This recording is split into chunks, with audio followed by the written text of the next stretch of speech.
Good evening, everyone, on this warm autumn evening. I was just watching one of the semifinals in the US Open, and I'm just totally exhausted now.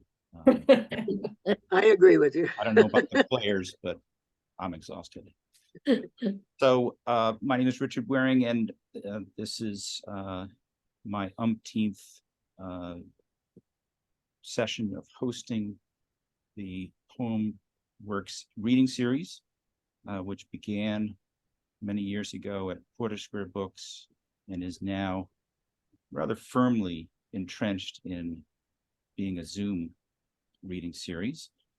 And I want to begin not with the usual quippy quotes, but with a poem that I just fell in love with when I heard Richard Blanco reading it on Boston Public Radio a while back. It's by Naomi Shihab Nye, and it's called Valentine for Earnest Man. You can't order a poem like you order a taco. Walk up to the counter, say, "I'll take two," and expect to be handed back to you on a shiny plate. Still, I like your spirit. Anyone who says, "Here's my address, write me a poem," deserves something in reply. So I'll tell a secret instead. Poems hide. In the bottoms of our shoes, they are sleeping. They are the shadows drifting across our ceilings the moment before we wake up. What we have to do is live in a way that lets us find them.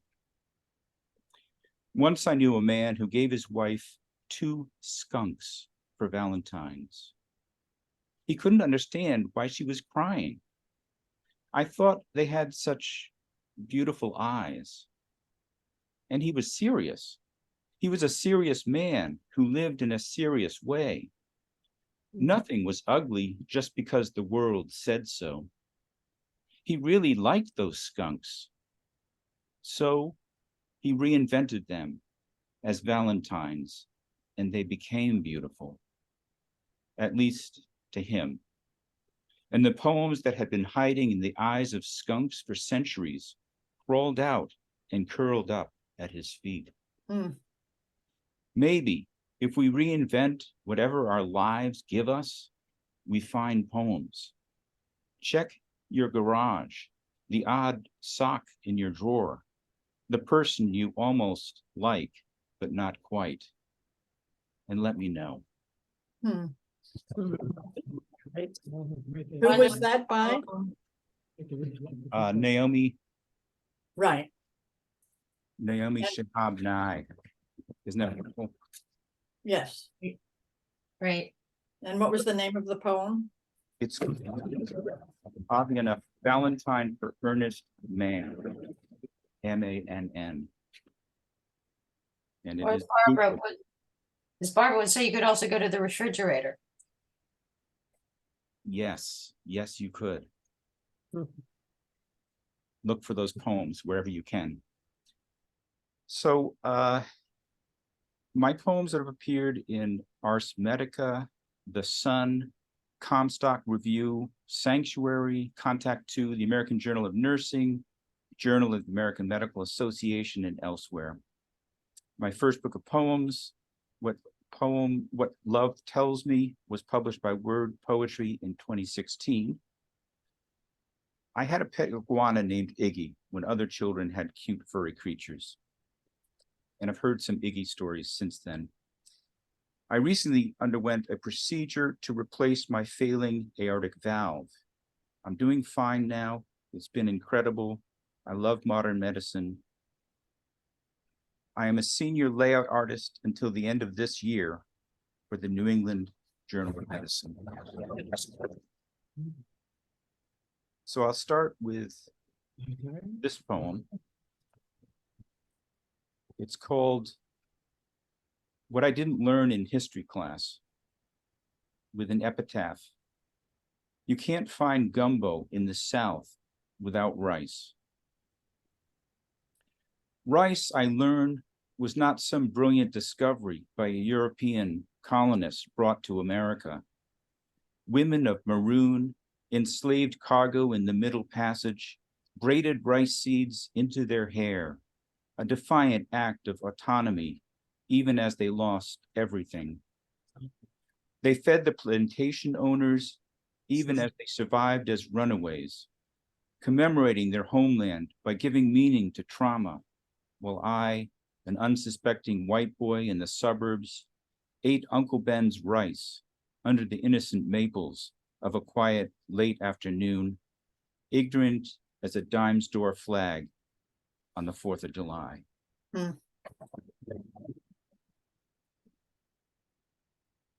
Well, this was a difficult summer after a summer last year of bacterial infection that subsequently destroyed my aortic valve.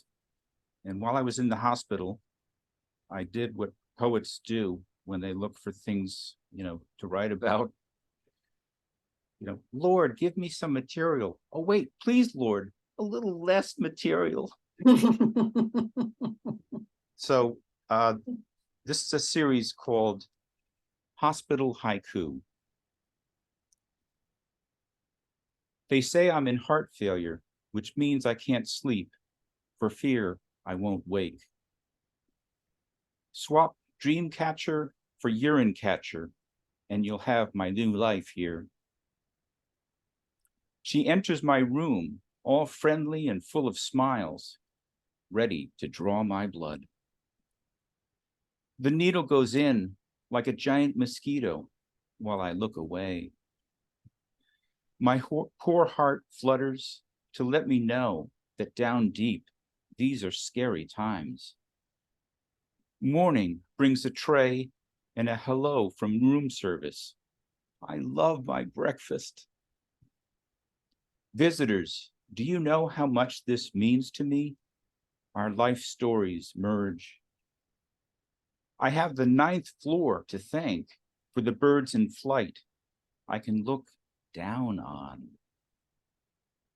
The doc and I trade dad jokes before he puts me under, shocks my heart. Nothing compares to a daughter telling her dad, listen to me now. My heart and I have a heart-to-heart. Everything will be okay.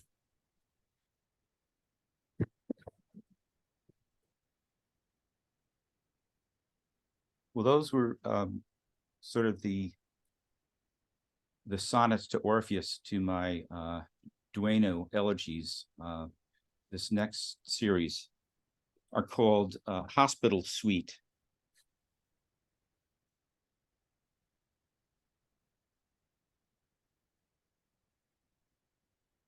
One, waiting. Now that my heart needs another rescue, I wait for relief from this breathless state, the race to slow the racing, control again this red sea of blood. My rough column of belief in the merits of medicine says that anything in so demand can only be compromised so much before needing a remedy under the manifold layers of a life loved well, each effort making the next one a reality, a pressure to succeed with nothing less than magnificence. I fly around in this blue-eyed sky, teetering, tethered like a kite.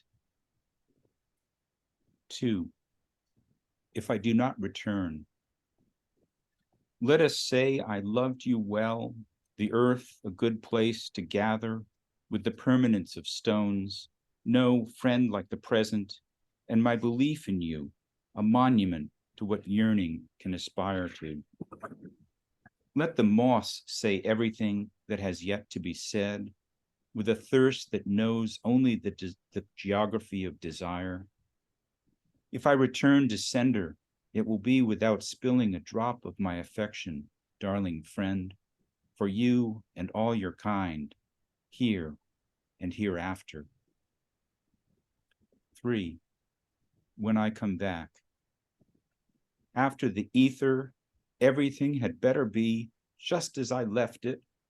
The earth all green and robin egg blue, a cup of coffee to greet the light warming the houses, me in my favorite chair I've come home to. 4. Once on the platform at Leechmere, my eyes downcast at the chewing gum and other castings, I chanced to look up to see a mile-wide flock of birds wordlessly wing through the unbroken air. A vision for those who choose higher goals. Today is a look into the deep ground I have not yet tilled, because no one has thought to teach me how to die. Everywhere is a cradle, a breast to press against, life saying, not yet, not yet.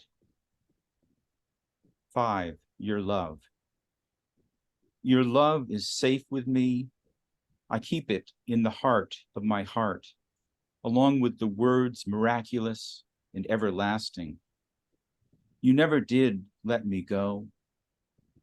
How is it we stay attached, lips pressed between thousands of sandy miles, no one needing to know our secret life?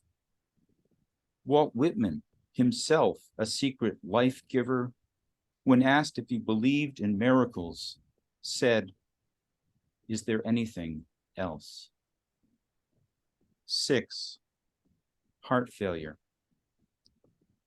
Now that all my failings come down to this, not a metaphor anymore, but medical definition, insufficient flow to maintain my organs, ventricles flapping helplessly through a race it's not winning.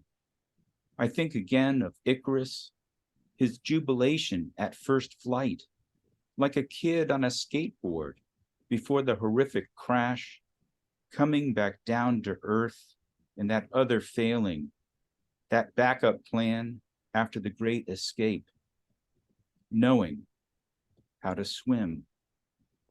Without that forethought, all was lost. 7. Final section.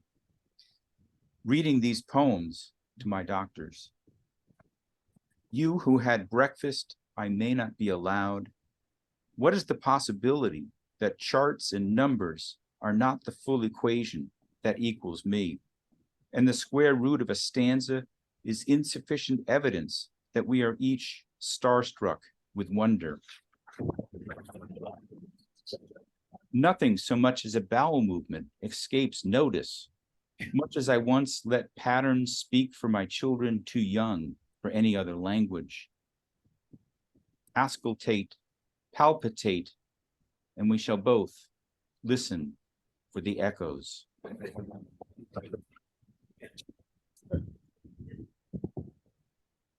Thank you.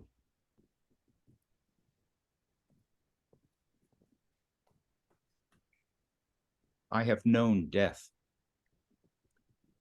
Now, this poem has not been read to anyone, not been workshopped. I'm going out on a limb here, but it's death we're talking about, okay?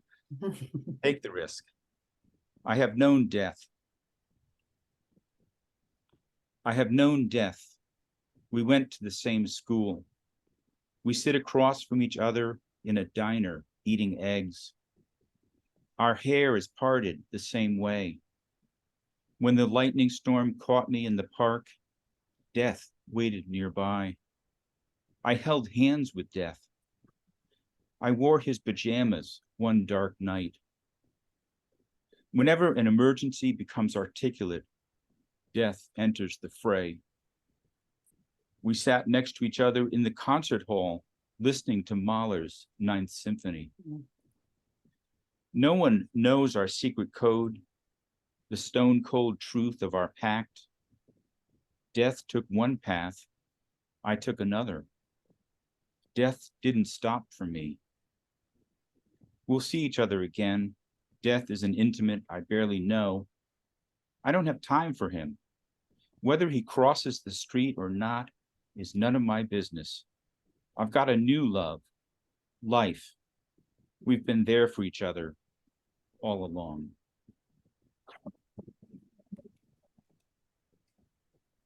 Lastly, well, and ultimately, what matters? Take water and bread from me, and I'll feast only with my eyes on the bird-promising sky. Paying attention lights the dead wood of my heart, where little beauties are concerned. A good word for God is not me. Now my body has no boundary that is not a geography of praise. I'm filled every day with oxygen that just left off being inside a leaf. When yesterday brings his thieving brethren, I'll have dinner on the grill, a glass in hand, ready to hear sorrow sing for her meal. I'll ask Mother Wind when I can publish her music. All I need for inspiration is a warbler in the topmost branch, there being no other muse than what the earth supplies. Hmm. And I want to end with the fact that while I was struggling with heart failure, my mother died. Mm. And I did get to see her the day before. We held hands for over an hour, not saying a word, just, you know, she was almost like she was reaching down from heaven to make sure I was solid and so she could push off.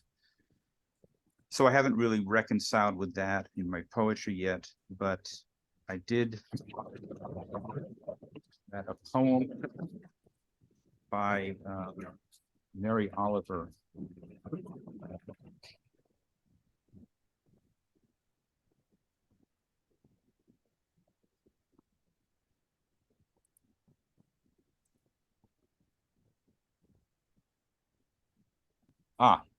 Sorry, right in front of me. And so I just wanted to share this, as many of us have lost loved ones. Roses, late summer. Mm. What happens to the leaves after they turn red and golden and fall away? What happens to the singing birds when they can't sing any longer? What happens to their quick wings? Do you think there is any personal heaven for any of us? Do you think anyone, the other side of that darkness, will call to us, meaning us? Beyond the trees, the foxes keep teaching their children to live in the valley. So they never seem to vanish. They are always there in the blossom of the light that stands up every morning in the dark sky. And over one more set of hills along the sea, the last roses have opened their factory of sweetness and are giving it back to the world. If I had another life, I would want to spend it all on some unstinting happiness. I would be a fox or a tree full of waving branches. I wouldn't mind being a rose in a field full of roses. Fear has not yet occurred to them, nor ambition. Reason they have not yet thought of. Neither do they ask how long they must be roses, and then what, or any other foolish question. Thank you.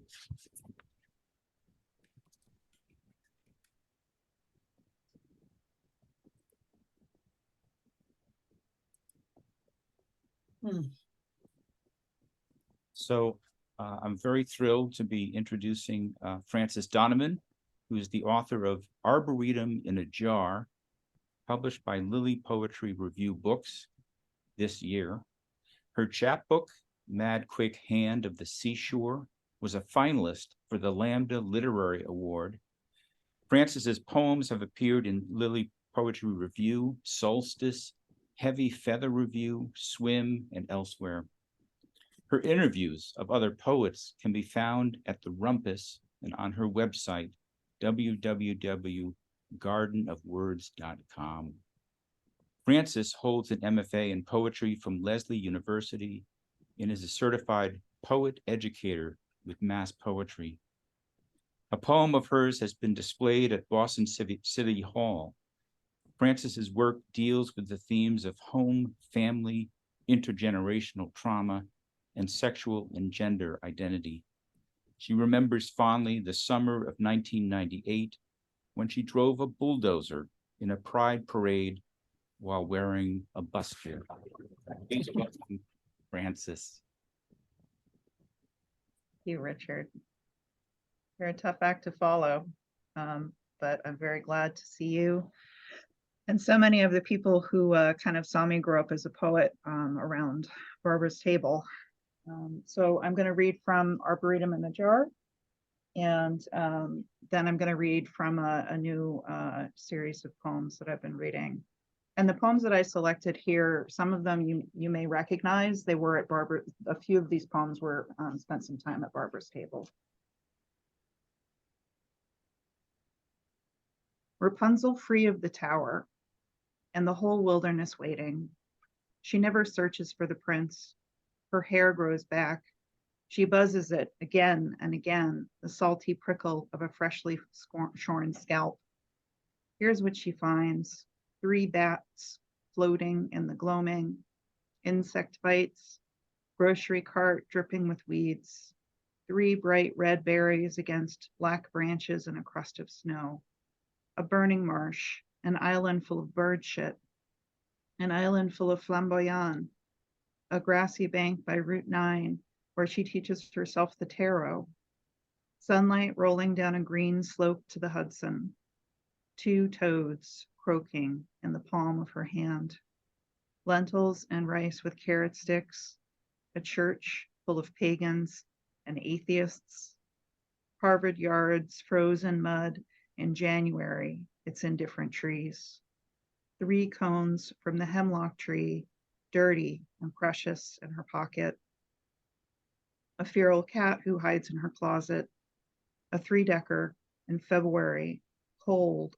radiating from the wall into her bedclothes, glow of the computer screen late in the night. What is she seeking? Always seeking.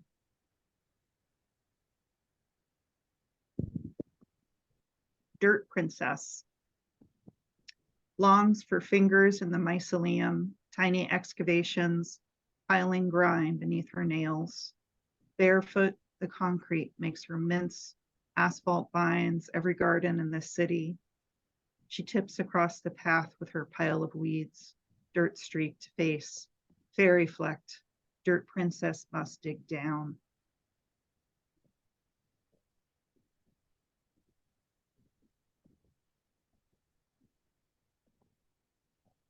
What a mess I've made, in the voice of my mother.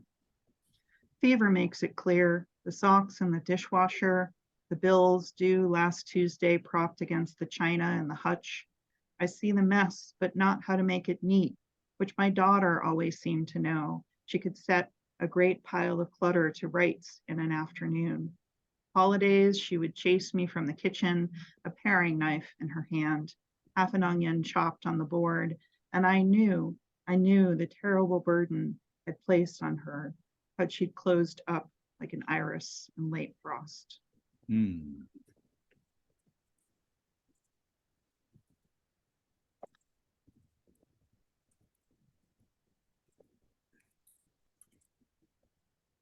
Lovers Rapunzel finds in the wilderness, after Marie Howe. One with skinny hips and rock-hard calves licks her till the middle of her bed is soup. One she finds stomp dancing in the club, hooded eyes and lies. One glitters on the stage, whispers filthy worship in the back room. One with a butt so large it's a shelf, her lovely breasts against her narrow waist. One dark and secret and jealous as an ocean shell. One large as the devil and twice as wicked. One a sailboat captain, adjusts the compass when she would have steered them into the shoals. One with breasts fine as linen, milk blue veins beneath her skin. One with a smashing wig, woolly curls underneath, holds her hand and kisses her in public. One whose boyfriend crashes in the bedroom door, Rapunzel and nothing but a sheet. One from Goa who places a hotel pillow beneath her to catch the flood. One whose name she's forgotten, one whose face she's forgotten, and another, and another, and another.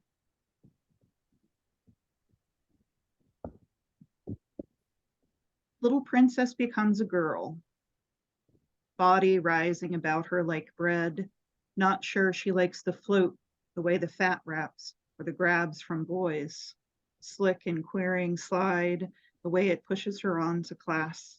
The moment of throb comes, homesick in her bathrobe. I dream of Jeannie on the black and white, blooming red through the maxi pads. Her mother shows her how to make the paper towels and scotch tape, rubbing secrets in the code of her tender inner thighs. Snow White awake. The queen died, of course.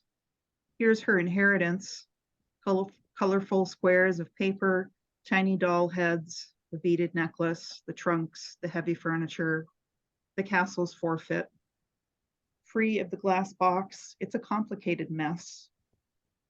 Once she woke, the dwarves took off with a disability check. Prince Charming stopped texting her. He used to sing to her, "Rise up, my love, my fair one." The social worker's useless. Wandering in the grimy hallway, looking for a working bathroom, Snow White considers leaving, knocks over a sign on a rolling cart. Piso mojado, wet floor, all that mopping, all that dusting in the tiny cottage.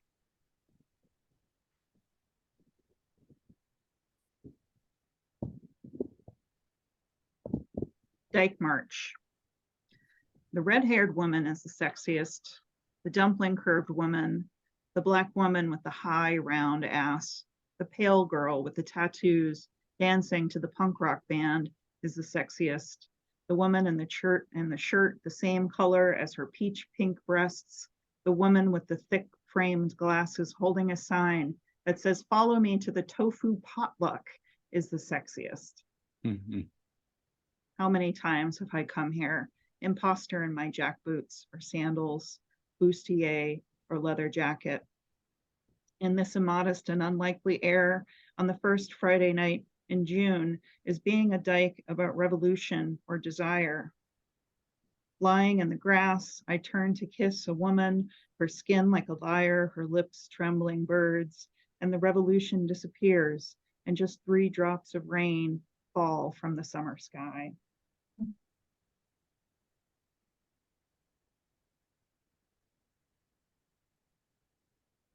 The window.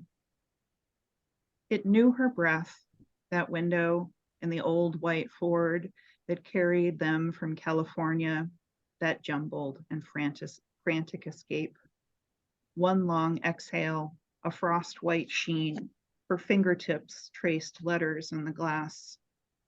Water dripped from those lines, the words she wrote, the empty hours in the back of that battered sedan. In Utah, a grain from the Great Salt Lake sailed through a hole in the floorboard into her mouth, tasting of the sea. In flat Nebraska, days away from glass towers, her mother pulled off the highway, stopped in an empty parking lot, stretched once, and fell asleep. Her brother's head in her lap, no place for her to lie down. She sat vigil all night, breathed the window, coded her secrets. So that's this beautiful book that Eileen Cleary put together. She is an incredible pearl to the poetry community here in Boston. I'm so grateful to be part of the Lily family, just as I was grateful to be part of the PoemWorks workshop. So I've been working on a new series, and I still feel like I'm just kind of like flailing around in the water, trying not to fall under. But they are sonnets, and there's one recurring line that you'll hear in each of them. I grew up in a family that ruined everything it touched. My mother scattered mothballs to drive away rats. It didn't work, just wrapped her house in a miasma that drove away visitors. She didn't mind. Visitors had become deadly, along with restaurants, ballparks, stores. I've been training for this my whole life, she would joke. She used golden seal to heal her asthma, lured feral cats into the house, gentled them, taught them that hands were meant for petting. She let the cat sand go too long without changing. Finally, she hired neighborhood kids to haul the sofa to the curb. Nothing free lasts long there. I could go on about suffering. When I grew up, I moved somewhere safer. I bought a new couch.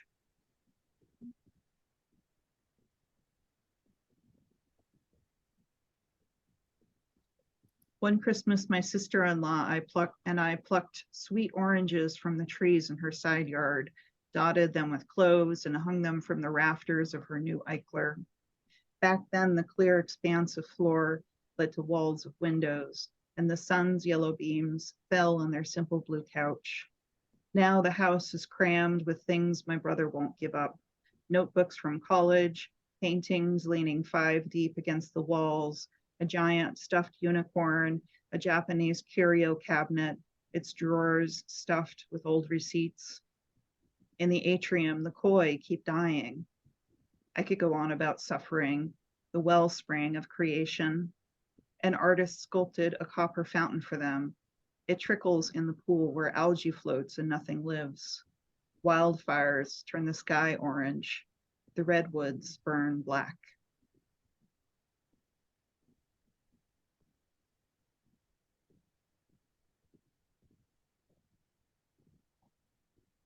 Every time I see the golden sunlight bless the treetops in October, I think of afternoons outside Noyes Hall, playing ultimate frisbee with women who'd all seemed to unlock the trick of belonging. At the time, the meds made me wander through my day in a haze, random images popping through, the white plastic nose guard one woman wore, the coach from California who started the town's first recycling program, the thunk of the white plastic disc in my hand, how to arc my wrist backward and snap it for a forehand throw, practicing over and over again. By the end of practice, the sun was down and I was shivering. I could go on about suffering. I didn't learn till later that belonging is mostly about showing up when you're supposed to. I missed so many practices.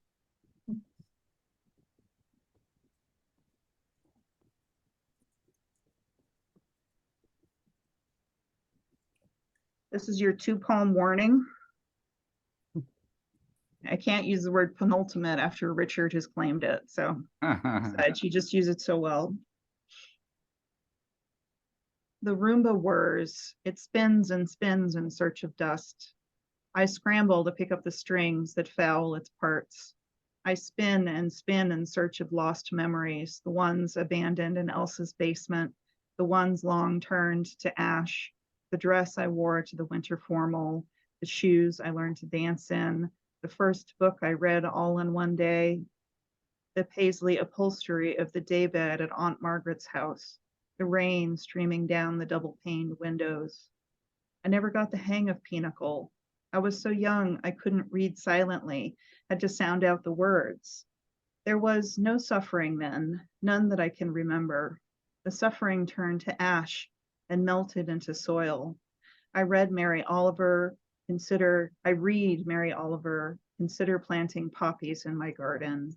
The house fills with books, with paper, blooming and recycling.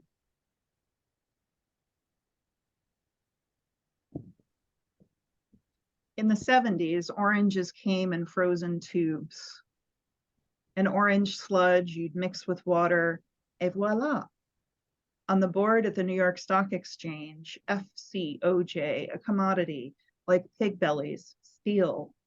Vegetables meant peas and carrots thawed from their oblong rectangle, iceberg lettuce.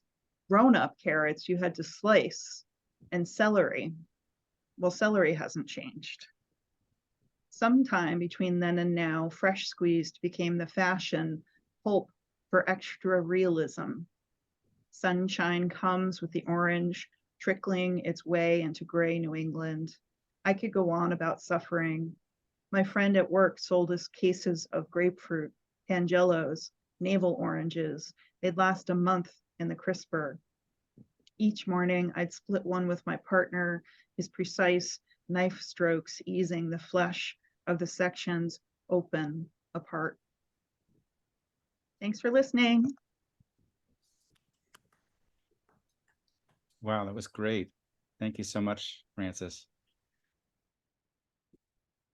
Well, now we're going to open it up to others in the room, and I'm going to start with our very own David Miller.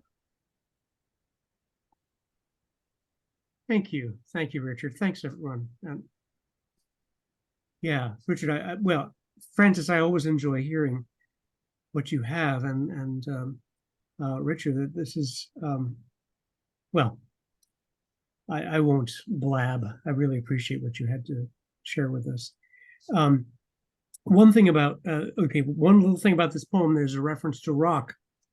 That's spelled R-O-C, as in the mythical gigantic bird. So, an admittedly unpleasant poem. City bus diesel exhaust is nostril slime, throat mire. I am 6, a cloud of gas excrement slapped across my face. I realize adults, again, they allow this to happen to children. Grown-ups, they are not well somehow. I've been wary of adults ever since, even as I move among them disguised as one of their kind, secret agent from an esoteric nation of choking children who never forgot. One afternoon, 60 years later, I wrench my rental car to the shoulder, stop until the auto in front gets out of my face with its opaque belch. Petroleuria, that's what this is. Look, there's another lord of the highway. The 6-year-old has violent thoughts about this stench ogre, this chariot of the undead. He wants it kicked over a precipice, tarred and feathered, rammed out of town on a rail, snatched by a rock boiled in oil. There he stands, still, lifting nose and mouth from his sleeve, wiping his eyes. Around him, the same grimness of grown-ups. He can't imagine a world with this as anyone's good idea. Thanks. Thank you, David. Very visual and visceral. Up next, we have a real treat, and she's going to be reading in November for us, Holly Guran.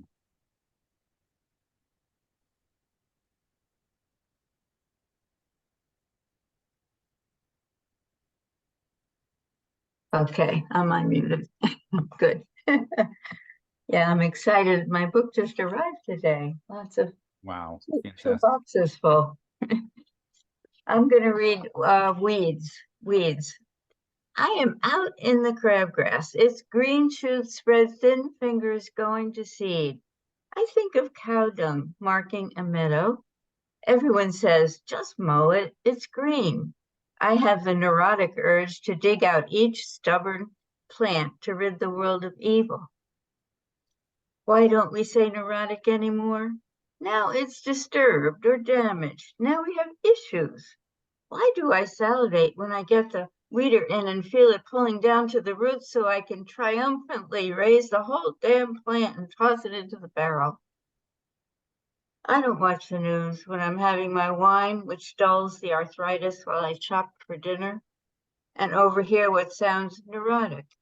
Imagine a panorama of disturbed actors pontificating from a damaged stage, or the day's issues reaching the shore, carrying in acres of ocean trash. Mostly, I worry about the bees. Thank you, Holly. And now another person we haven't seen for a while, Margie Flanders.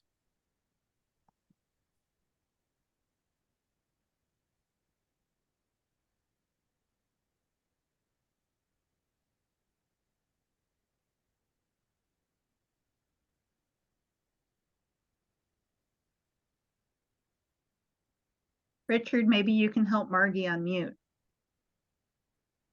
That work. Yes. Ah, there you go. That was a treat. I mean, hearing all those poems is such a treat. I have a friend who's new to reading and writing poetry, and he hates hearing somebody read their work because he has his own idea of what it should sound like. And I couldn't be more against that. It's like such a treat to hear the actual poet reading, well, anything, you know. Mhm. I have a poem. This is what it looks like. It's probably backwards. Ooh, yeah, it's a prose poem. Words for us. And I was thinking that Barbara would probably hate it and would slash a whole bunch of it. But what I really like is how we all take the teachings from Barbara and we use them to create our own poetic voices. But she's always with me when I write. So this is called "I Dream I Am a Performance." And the title is also bleeds into the first line. I dream I am a performance on more than a sidewalk, less than an altar. I am extemporaneous, a one-woman troupe with no plan, out in the back of a theater in an alley full of ash cans and discarded geraniums, with an audience of crows who study me carefully as I sing, move, billow, and recede. I throw myself down and roll to honor the earth that hides under the pavement. The crows are rolling their eyes. I stand back up. Everything is on invisible fire in slow motion as I recite Shakespeare from my seething brain, walking backwards in circles. I am wearing a pale pink nightie, so I must be a child, a breeze, the opposite of a bar fight. I am joy wrestling with equanimity and winning, and the crows eventually lift in flight into the murky business of night with brutal disregard for the fact that I am still a performance, a giant cloud of energy, a dance, an aria, a tumultuous mingling of all my separations and returns to myself and what it is that I am and always will be. Thank you, Margie. Thanks. So glad to hear your voice again. Up next, we have Margery Silver.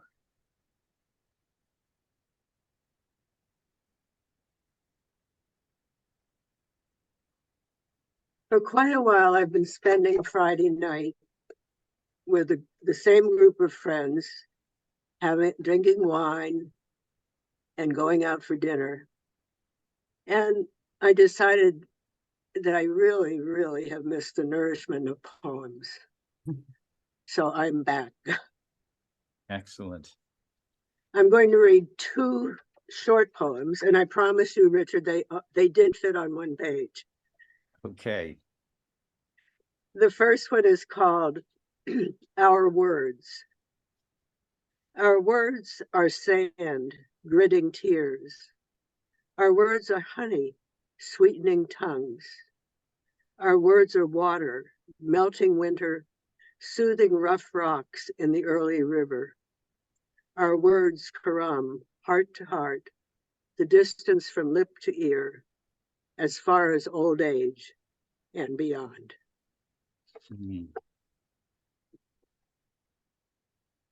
And my second poem is called Soaking in Moonlight.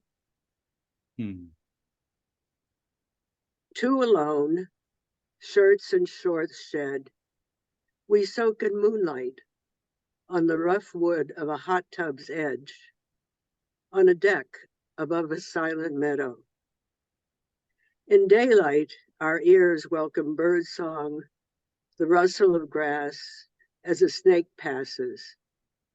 At night, we hear only the swoop of a bat, an owl's distant hoot. You take my hand.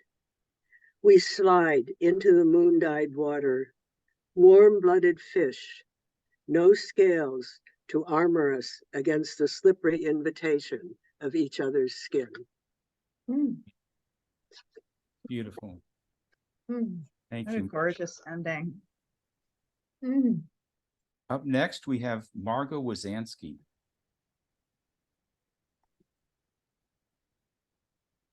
That was a lovely reading, both of you. This is called What Was It About Him? For my husband, right over there. When we were about to become, before he nestled into my quiet, before our little world turned hurtful and righted itself, it wasn't his baldness, way too young, or the comb over that never stayed put, or the acid blue jacket that made his face look whiskered when he was clean shaven, or the owlish black-rimmed glasses. It was the eyes behind the glasses, night beckoning, rimmed in green and umber tints of forest. I could fall into the gentleness of his eyes and the way he sat before me in the grad student lounge, leaning back a little, chest wide open, arms uncrossed and welcoming, ready to wrap around me. His conversation artless, friendly and reticent at the same time, not personal, not seductive, just ordinary chat, school, professors. When in class, he read the homage he wrote to his Boston neighborhood, its closeness, its diversity, that terrible casualty of redevelopment. I had the urge to take him home. And his wanting me was filled with so much guilt for the other woman he first had to leave to be with me. The honorable thing to do, he said, and kept me for months his guilty secret. Oh, that is beautiful. It kind of reminds me of the eyes of skunks, actually.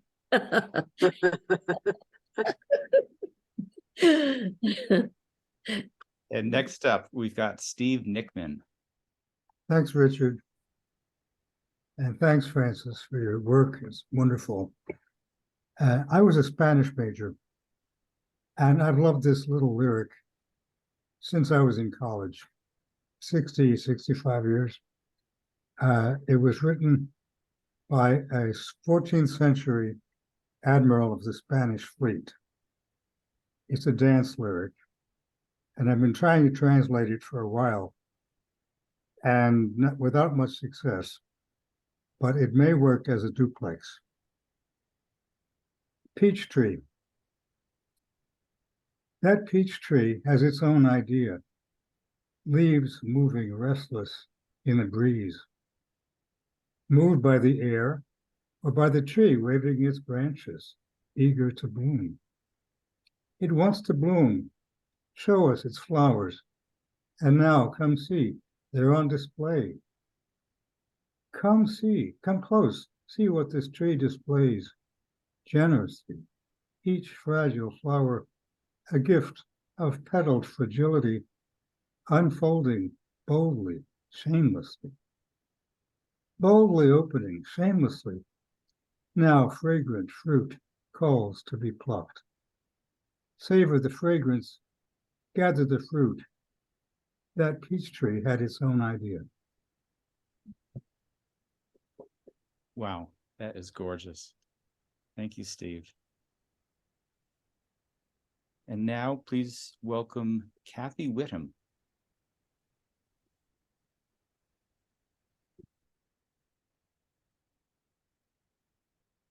Okay, I think I'm unmuted, yes? Yes. Great. So good to be here with everyone and hear everyone's poems and hear the way they've moved along over the year and the years. Anyways, what I'm going to read tonight is one of 4 poems. I'm so excited about this. that was accepted into a just published anthology called Alchemy and Miracles, Nature Woven into Words. So I'm thrilled, and I'm going to read one of the poems. Congrats. It's called You Grandson Refusing Shoes. I can also never remember what I read last, so it might be the same, but I don't care. You grandson refusing shoes. Acorns splash on soft earth, crack and smack a steady waterfall through leaves and branches of high oaks. You, unimpeded, continue leaping the line of your family property from boulder to uneven boulder, as if your toes are fingertips, feeling every contour with confidence. I imagine eyes on the soles of your feet. Do they see spaces between blades of grass as you run? Do they blink at the tickle of moss? Do they warn of cones littering the ground for you to navigate as unconcerned as a goat standing vertical on his mountain? Thank you, Kathy. Thank you.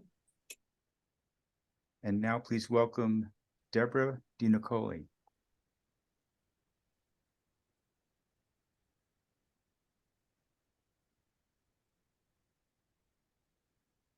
Thank you so much for having me here, Francis and Richard. I really enjoyed your work. Unmute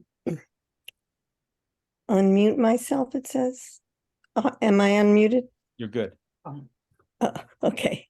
I was going through some old notebooks and actually came across this poem I had written originally in one of Barbara's free writes, and I tried to polish it and bring it up. I have this. Okay, sorry. It's the line that she gave us was from a book. You know how she would open a book and give us a line, and it is the keynote is that of an idyllic pathos. And that's the first line. The keynote is that of an idyllic pathos. She had the pathos, but it was the keynote she was after. How to haul the whole tub of emotion through a doorway whose only opening was chiseled to the size of a key. She dreamt of keys, holding them heavy in her pale hand. Fantasy, fairy tale keys, dungeon keys, prison keys, keys flying off a charm bracelet of 14-karat gold. She was frantic for discovery. Her search was the size of a 64 Buick in the faculty parking lot. She pressed and accelerated and shifted gears. She was in overdrive, and the cruise control of her mind allowed itself to breathe, to function normally without the vibrating tension of last castrato notes, denying one another octaves beyond understanding. Let there be pathos in the keynote. Let the listeners weep with their own dire revelations. Let the whole world crack open into a meadow. This was the real goal. This was the speed, power, and clamor of her demand. Nice. Thank you, Deborah. Wow. Up next, Kerry Loughman. Hello, Richard. I'm so glad you're fixed and able to still write such beauty. And Francis, what can I say except that I love your fairy princesses. They are my kind of princesses. They're real.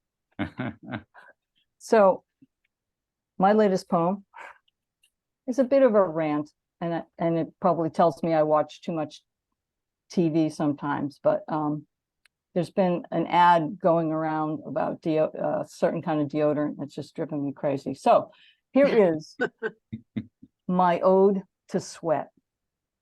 And one line from the ad says, "Did you know that the sweat in your butt crack, private parts, and feet smells just as bad as your armpits?"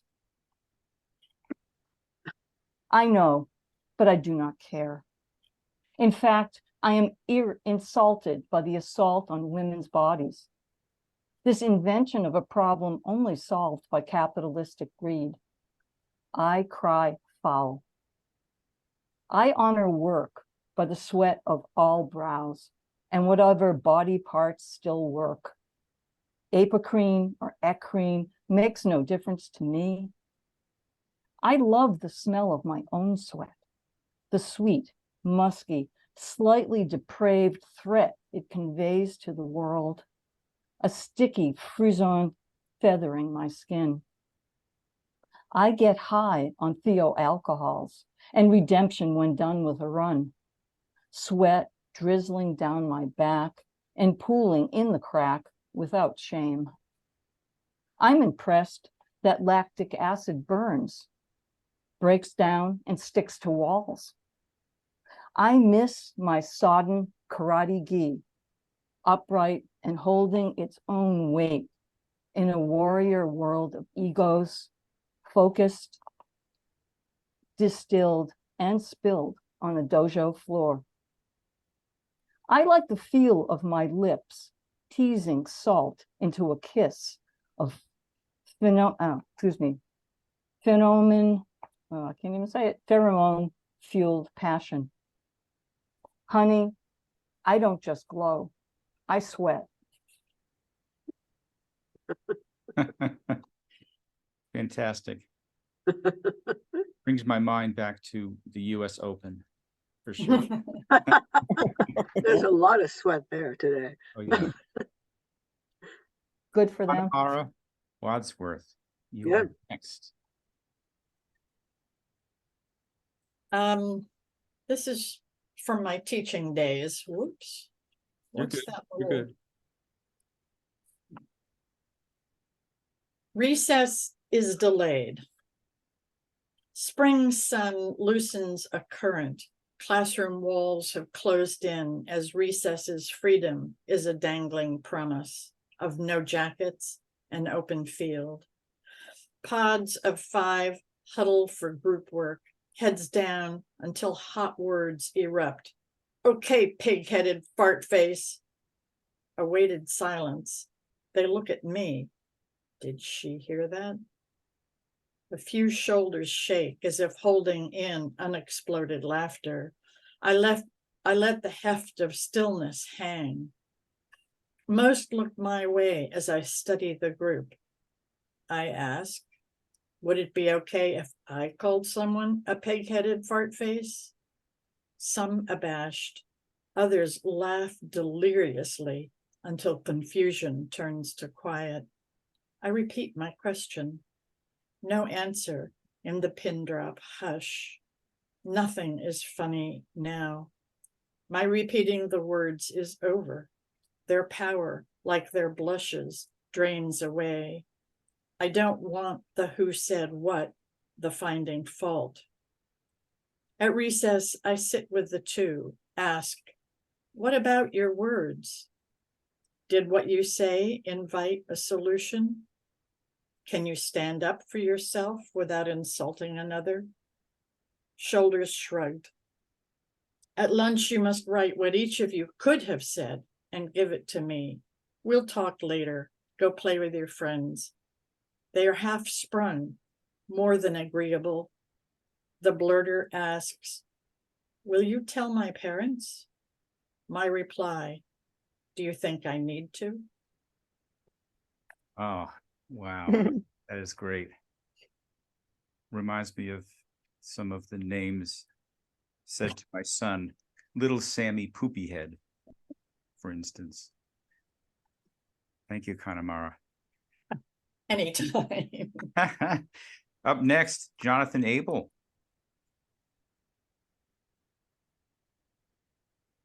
Wow, this has been a great open mic. I mean, not to say anything bad about the readers. It's my first experience of Francis's stuff and what Kerry said about the princesses. And Richard, thanks for sharing these like intimate hospital moments with us. I'm going to read a poem that I learned today is being accepted by Silkwood. Wow. Aye, sir.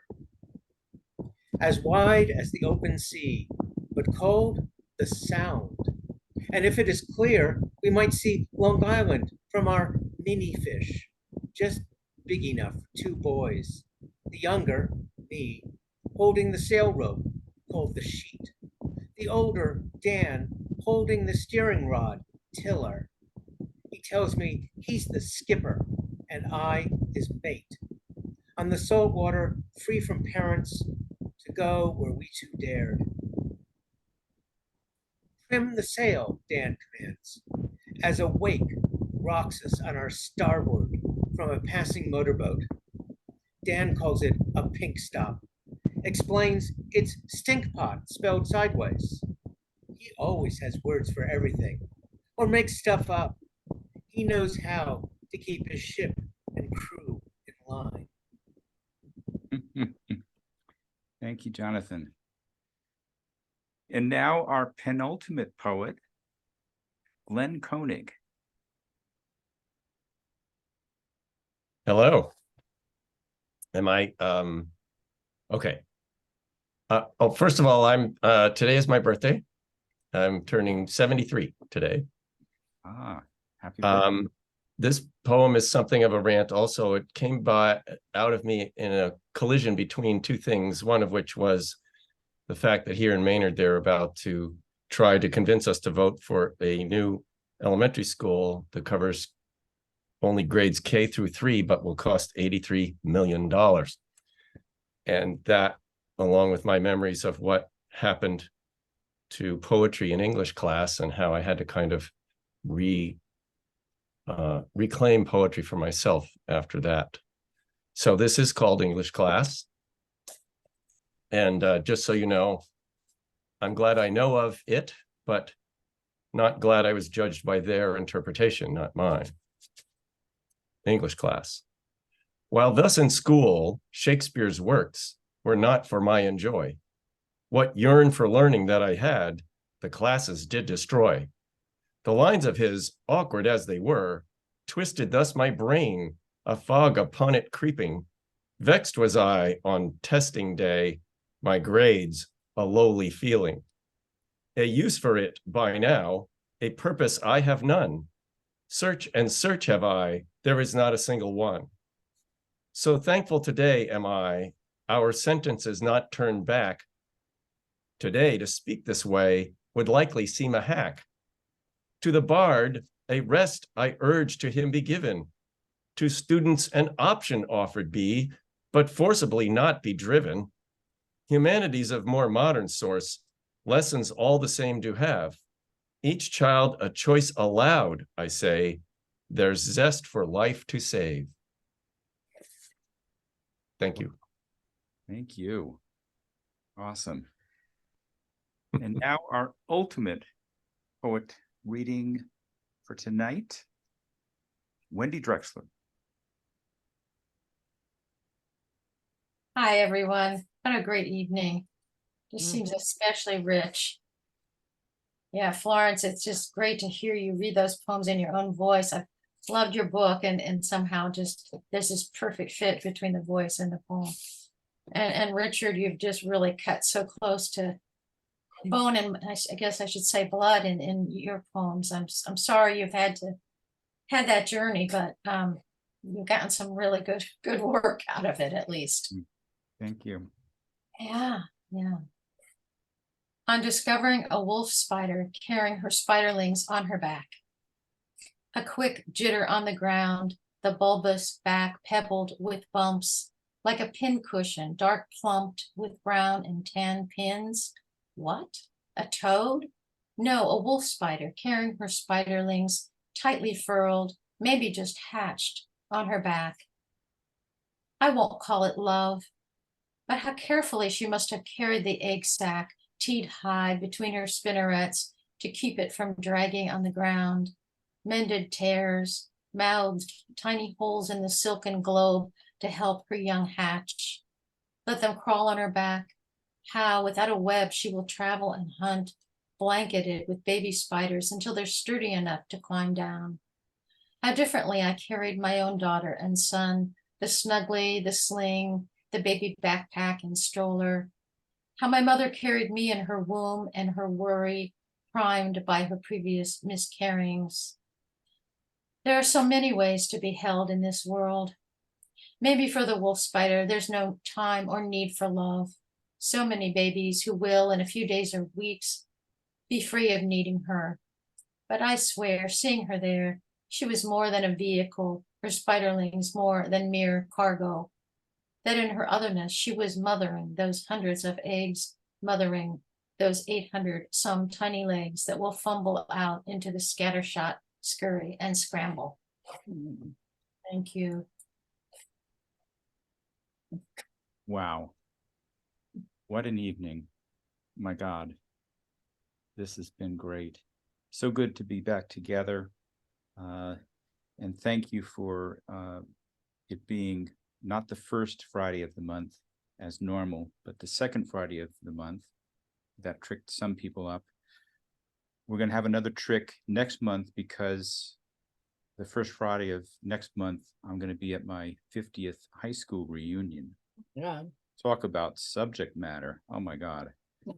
So we're going to have October 12th, a Thursday night with Kevin Gallagher and somebody I haven't picked yet. And beyond that, on November 3rd, we're going to go back to the first Friday of the month with Holly Guran and others. So please stay tuned, and let's give a round of applause for everyone who read tonight.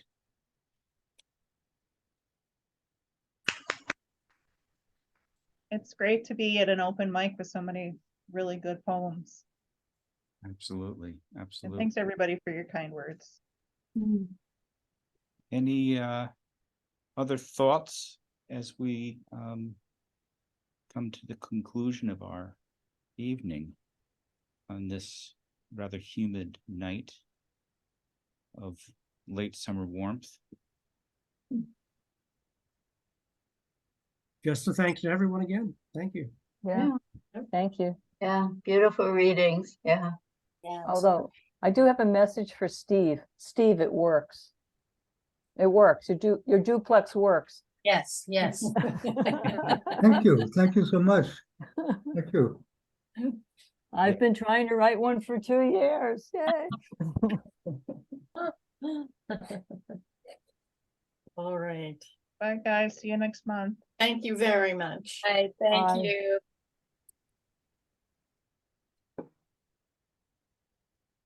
Thank you.